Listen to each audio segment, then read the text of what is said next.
Hello there, good afternoon to you. I want to talk about the benefits bill again. Last time we spoke about it was when there was that big parliamentary vote, which had, before the vote, an awful lot of toing and froing politically within the Parliamentary Labour Party had happened. But there seems to be fairly universal agreement, not total agreement, but fairly universal agreement that going forward something has to be done about the size of our benefits bill in this country. Now, again, I'm going to talk to Devon Galani in a moment and we'll go into exactly what the term benefits bill alludes to, because it alludes to or refers to an awful lot of things in this country, and the problem with the term benefits bill, I think, is it often makes people immediately go to those who are out of work for one reason or another, but it's a much broader spectrum of people than that. But the reason we're talking about it is that since Labour came to power, the universal credit system has a million more people on board.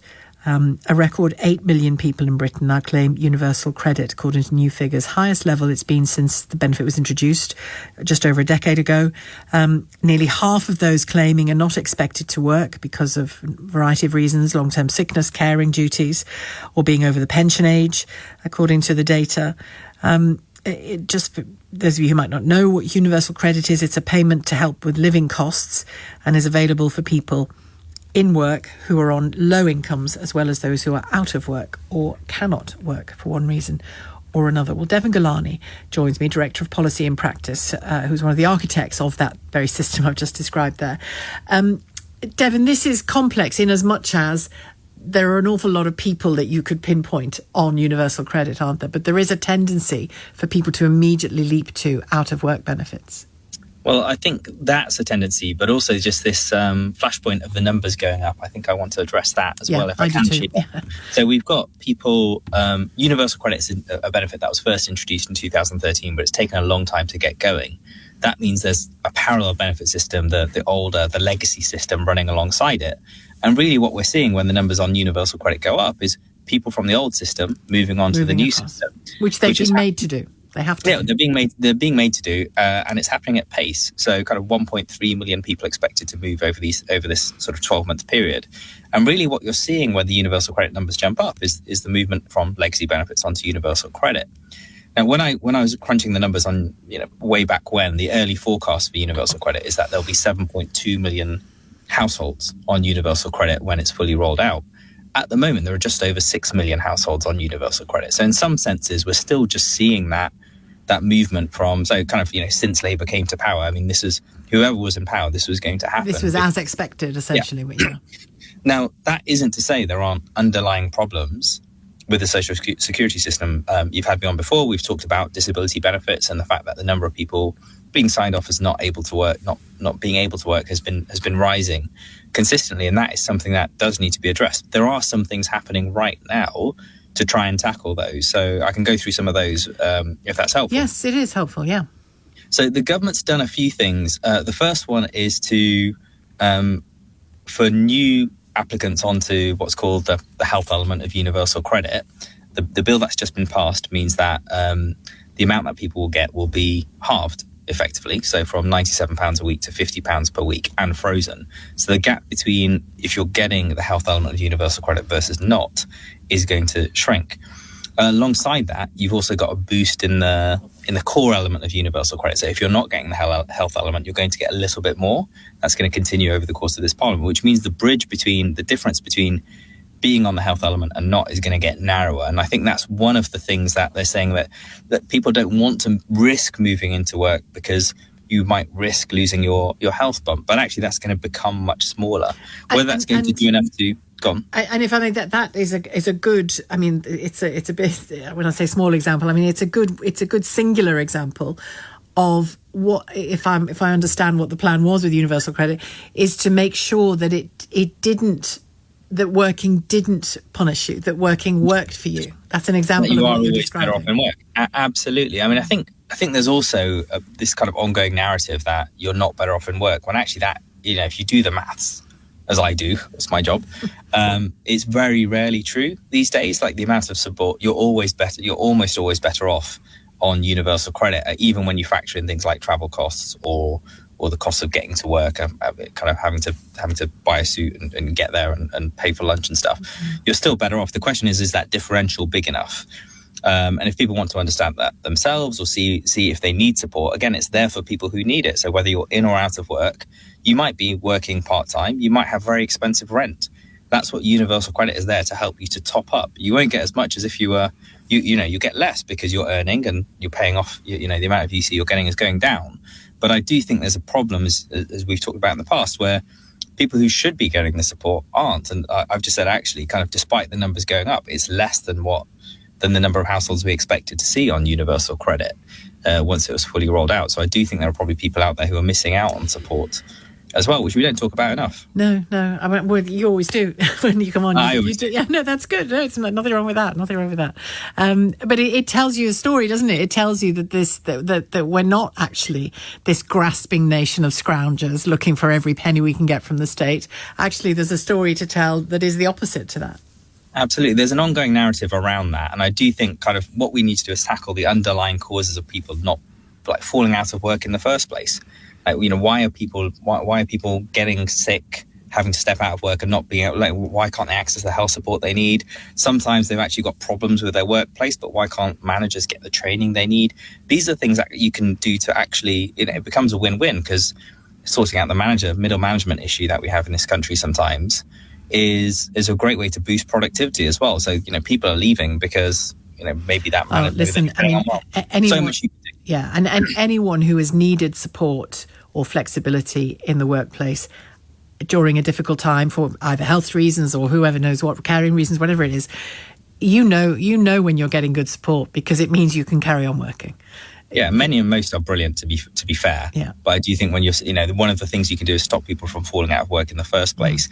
I think the main problem, Sheila, is that once you have been out of work for a while, it does get harder to find work again, right? People see that gap, and your own motivation is affected by it. So kind of if you are in that position, I think finding ways to stay positive, even just I was talking to a local authority partner of ours this morning about the ladder. So kind of, maybe getting into work is the top of that ladder, but those early rungs might be getting out of the house, might be becoming part of a club. It might be kind of various things you can do to start to take steps toward. Yeah.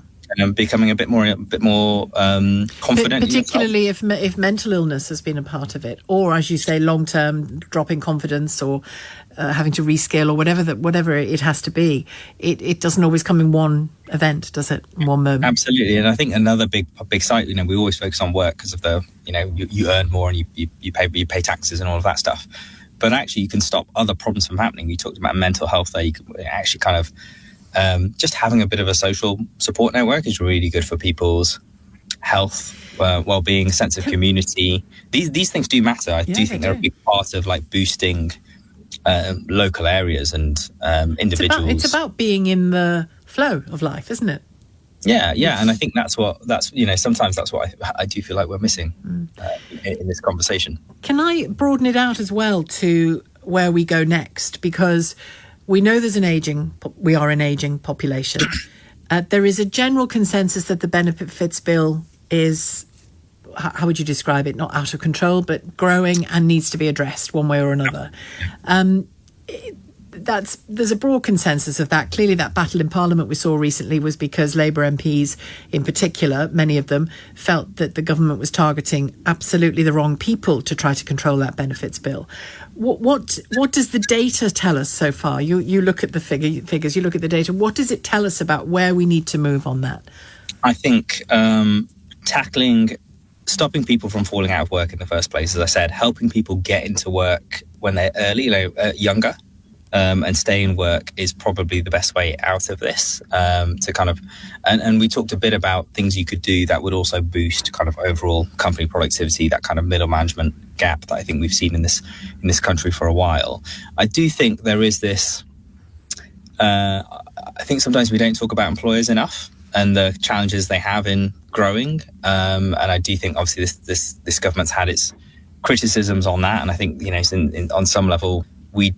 Well deserved. I think there's something there that says, how do we create the jobs for people to move into, rather than assuming Well, businesses have said, for example, the national insurance rise for employers has stymied, and the minimum wage, and we can see recruitment. that. I mean, we can see that in the, talk about figures. What's the data saying that, the employment figures haven't been great this quarter. No. And actually you can see those in work, they're at the lower end, their wages are going up, but actually the number of jobs available is going down. And that's a problem for tackling this kind of issue. So I do think kind of boosting economic growth is a really important part of that. But I also think there's fundamentally a bit of there's a sense that there are some good policies in place. So we do have like this devolution. We're going to be trying lots of different things in local areas to try and engage people. And I do think that's kind of where you get into that. We were talking about the flow of life, helping people to get into the flow of life. Not everyone who gets that support will necessarily get into work. But I do think there's something about putting that money back into those local areas to run those kind of devolved schemes and giving them a bit more of that. Because they know what their local area needs. They know what their local people need in a really and also just way. put some money back into the local area, Sheila. We sometimes forget about how much that has shifted over the last decade. When you work with local authorities, you see it. So kind of funding going away from some of the more deprived areas, potentially going back there. I don't think that's a bad policy at all if you want to kind of level up directly. You mentioned getting people into work younger. Tell me a bit, put some meat on that for me. What do you mean? So you're seeing two groups of people who are kind of falling out of the workforce due to ill health. And one is kind of that older cohort, sort of 50 plus, which you're kind of seeing because we've got an aging population and obviously health issues rise. But you're also seeing a younger cohort who have taken longer we talk about economic inactivity. That can include students who have kind of, gone on to do their undergraduate. Maybe they're struggling to get a job. Maybe they do a master's for a bit or they're doing an apprenticeship. But then ultimately those jobs need to be there at the end for them and they need to feel confident in taking those jobs. And I think there's probably lower hanging fruit there, which will bear bigger rewards if you can help younger people get into work. And we talked about this. Any work experience you can get, any kind of job opportunity is, I think, for young people, I think is a good step in the right direction. So all of the things you've alluded to there as a means of cutting the benefit bill is not about giving recipients less. It's about reducing the need for benefits. I think helping people into work and staying into work is the best way, making sure the jobs are there. And I do think there's a lot of good work you can do as an intermediary, but I think fundamentally the exchange between someone being in work and getting paid is between the employer and the job seeker. So kind of helping make that making that easier, helping boosting economic growth. Those are the core things you can do. And for the people who have fallen out of work, yes, absolutely, that support needs to be there. But I think it's about stopping the problem from happening in the first place for as many people as possible, Sheila. Thank you very much, Devon. Always good to talk to you. Always enlightening. Devon Galani, Director of Policy in Practice. My question to you is, I said, and I think I'm right in saying, that there is a general consensus that the benefits bill across the piece is too high and it's growing and it's a massive, not drain on our resources, but it's a huge part of our economy. And we need to grow, and we can't just constantly be doling out state money to people. Yes, we must do it when they need it. Of course we must. That's why there was that battle royal in Parliament over people with disabilities. But there is a whole much, much bigger question about that benefits bill. How do we bring it down? How do we reduce the need for it? Because we're going to have to, and it's going to be a massive part of the budget and the decision making that Rachel Reeves is probably already in the process of doing ahead of that budget. 0345 6060 973, the number to call. You can text 84850. If you're on universal credit, if you've just moved on to universal credit in the last year, one of this new million, do give me a call and tell me your circumstances.